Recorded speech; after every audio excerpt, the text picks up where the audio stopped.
Olá, hoje nós iniciaremos uma nova atividade, né, dentro dessa aula remota e através desse vídeo que nós estamos encaminhando para vocês, que é sobre o mercado e a concorrência, né?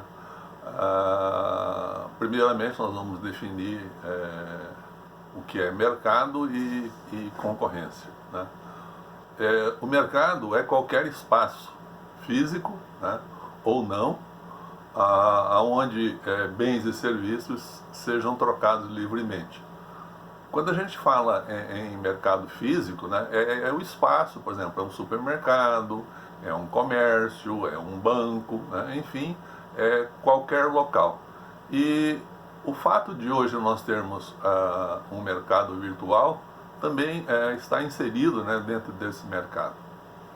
E a questão da concorrência.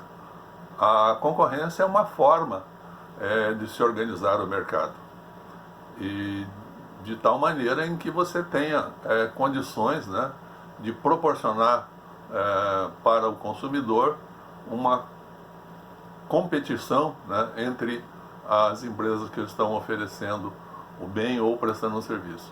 O que acontece é que em muitos casos, né, que a gente tem, que vamos ver na sequência, não há essa possibilidade, né? Às vezes existe só um, ou existem poucos, e aí então nós temos o prejuízo, né?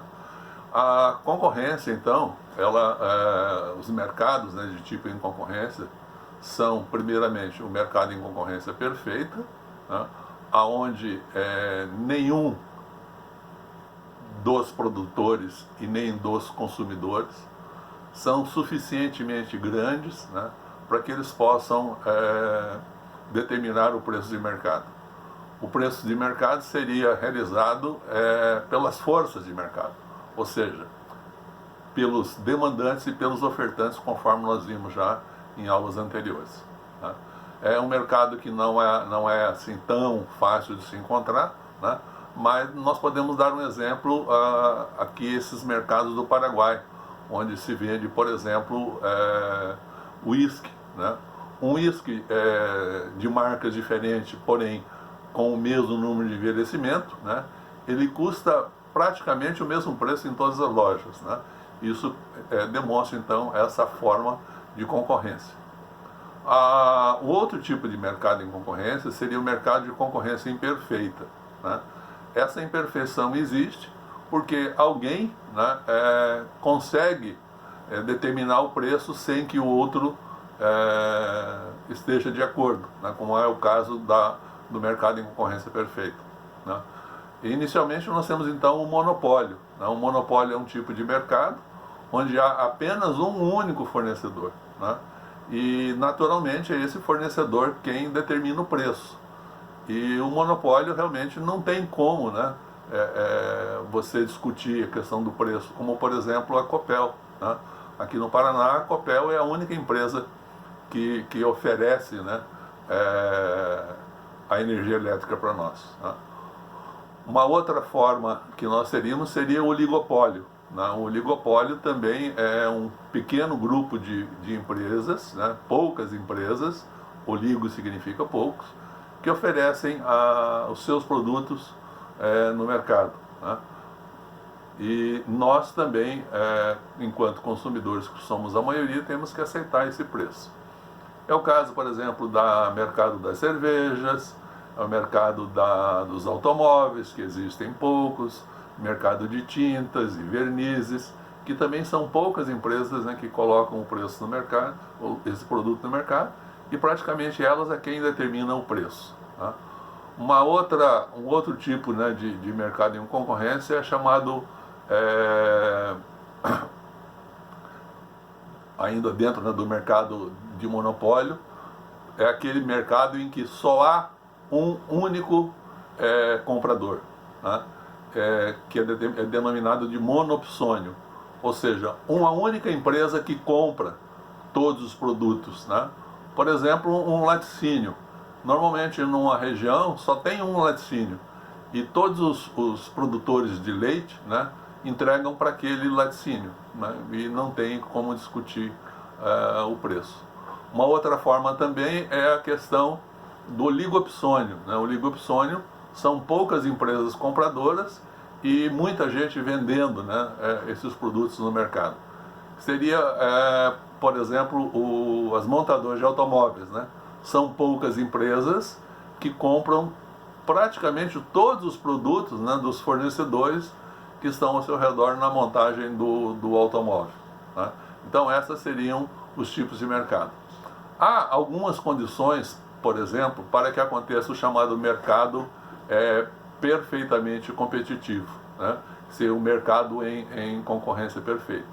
A característica desse mercado seria um grande número de demandantes e um grande número de ofertantes, né? Ou seja, tem muita gente comprando e tem muita gente vendendo, sendo que nenhum deles determina o preço. Uma outra característica seria o tamanho, né, da homogeneidade, né? Os produtos devem ser todos homogêneos, não podem ser diferentes, né? Por exemplo, como nós falamos, você não pode diferenciar o preço de um whisky que tenha envelhecimento de 4 anos com um de 24 anos. É natural que o preço deva ser diferente, né? Então os produtos a serem caracterizados têm que ter então esta homogeneidade, né? E também tem que ser divisíveis, né? Não necessariamente você tem que comprar inúmeras unidades, você pode comprar também de pequenas unidades. A questão da regulagem, né, do monopólio. A maioria dos monopólios são monopólios estatais, né? O Estado é quem impõe, né, esses monopólios para a sociedade, como por exemplo, né, o caso da Copel, né, o caso da Sanepar, enfim, tantas outras empresas, os Correios, né, que fornecem para nós os produtos e não tem mais ninguém que forneça. Também depende, né, da concessão de uma patente, né? Quem descobrir um determinado produto, ele torna-se produtor como monopólio daquele produto. É o caso, por exemplo, da Gillette, é o caso do Windows, né? Enfim, alguém que produziu um único produto, então ele chama para si essa sua propriedade, né? Faz o registro e somente ele que pode utilizar, né, essa marca, por exemplo, né? Ainda nós temos a questão de que o Estado, né, é a maior fornecedora, né, de bens e serviços individualmente, formando monopólios, e também a questão do tamanho, né, ou o porte do mercado. O porte do mercado, se em determinadas cidades, por exemplo, em que tenha uma pequena população, quando se instala, vamos imaginar, um supermercado, esse supermercado passa a ser então um agente monopolista, né? Nós temos também algumas outras figuras, né, que é o caso do cartel. O cartel é um grupo de empresas, né, que se reúnem para determinar preço em prejuízo dos consumidores. Nós temos também essa prática, é uma prática criminosa. Nós temos uma outra prática também que é criminosa, que é chamada de dumping, que seria as empresas venderem os seus produtos abaixo do preço de custo para quebrar a concorrência.